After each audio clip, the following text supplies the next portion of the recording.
আল্লাহ রাসূল লানত করেছেন। আন ইবনে মাসউদ রাদিয়াল্লাহু তাআলা, মুসলিম শরীফের 1597 নম্বর হাদিস, আকিলার রিবা ওয়া মুওয়াকিলাহু, সুদ দাতা এবং সুদ করে আমার লানত। জমিনের ভিতরে সবথেকে বড় অপরাধ, এর মতো জঘন্য অপরাধ আর জমিনের ভিতরে খুবই কম আছে। বড় বড় অপরাধের ভিতরে একটা নাম হলো কি?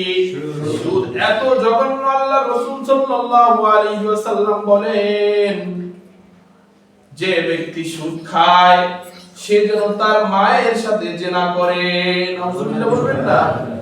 কত জঘন্যতম অপরাধ হইলে এই কাজটা সে ছেলে মায়ের সাথে করতে পারে। যদি সে এটা করতে না পারে, তাহলে সে সুদও খাইতে পারবে না। কি করতে পারবে না? সুদ খাইতে পারবে না। এত বড় জঘন্যতম অপরাধ। কোন কুলাঙ্গার সন্তান হলে তার মায়ের সাথে জিনা করবে? এমন কুলাঙ্গার সন্তান আল্লাহর জমিনের ভিতরে যদি থাকে, মাটির উপর দিয়ে হেঁটে গেলে মাটি আল্লাহকে ডাকতে বলতে থাকে, মালিক আর কত সহ্য করব রে মালিক, আমার আর সহ্য হয় না। এই কুলাঙ্গার, এই নাফরমান, এই আমার জমি আমার বুকের উপর থেকে হেঁটে যায়, আমি তো আল্লাহ সহ্য করতে পারি না। তোমার একটা হুকুম হয়ে যাক, তুমি মালিক আমাকে হুকুম করো, আমি ভাগ হয়ে যাই। এই কুলাঙ্গারকে মাটির ভিতরে ঢুকায় একটা চাপ দেই, ওর হাড্ডি পুরো ফিনিশ হয়ে যাক। আমার আর ভালো লাগে না, আমার আর ধৈর্য কুলায় না। আল্লাহ ডাক দিয়া বলেন, হে মাটি,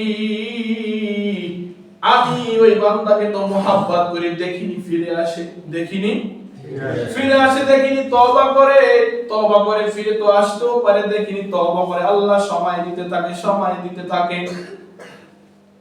সুদখোরকে আল্লাহ রাসূল অনেক জঘন্যতম অনেক হাদিস আছে, আল্লাহ রাসূল লানত করেছেন। আন ইবনে মাসউদ রাদিয়াল্লাহু তাআলা, মুসলিম শরীফের 1597 নম্বর হাদিস। কত নম্বর?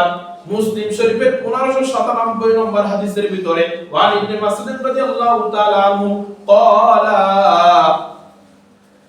রাসূল সাল্লাল্লাহু আলাইহি ওয়াসাল্লাম, আকিলার রিবা ওয়া মুওয়াকিলাহু, আল্লাহ রাসূল সাল্লাল্লাহু আলাইহি ওয়াসাল্লাম কয়, সুদ, যে ব্যক্তি সুদ খায় এবং সুদ দাতা এবং সুদ করে আমার লানত।